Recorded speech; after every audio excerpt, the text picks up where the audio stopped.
جناب رسول اللہ صلی اللہ علیہ وسلم کا ارشاد ہے، لزوال الدنیا اہون علی اللہ من قتل رجل مسلم۔ پوری دنیا تباہ ہو جائے یہ اللہ کے لیے ہلکا ہے اس مقابلے میں کہ ایک مسلمان کا خون بہایا جائے۔ ایک دوسری روایت میں ہے، لہدم الکعبۃ اہون علی اللہ من دم رجل مسلم۔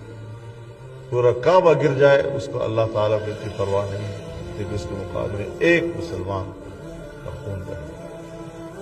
اور کعبے کو خطاب کرتے ہیں طواف کے دوران، یہ تو عظمت والا گھر ہے، لیکن مسلمان کا خون تیرے سے عظمت پہ زیادہ ہے۔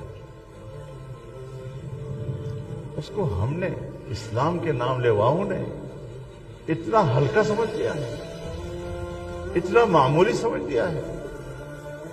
یعنی یہ لوگ آخرت کے مواخذے سے بے نیاز ہو چکے ہیں، اور ایک مسلمان کے قتل کو جہاد کہہ کر سمجھتے ہیں کہ ہم جنت میں جائیں گے، اس کو ذریعہ جنت سمجھتے ہیں۔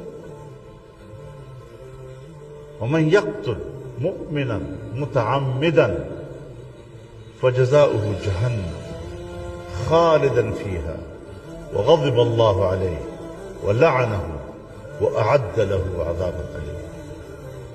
بیک وقت اللہ تعالیٰ اتنے غصے میں آ کر 5 سزائیں ایک مؤمن کے قتل کو سناتا ہے۔ ہم اتنے غیر محتاط ہو گئے ہیں، اس کو جہاد کہتے ہیں پھر ہم۔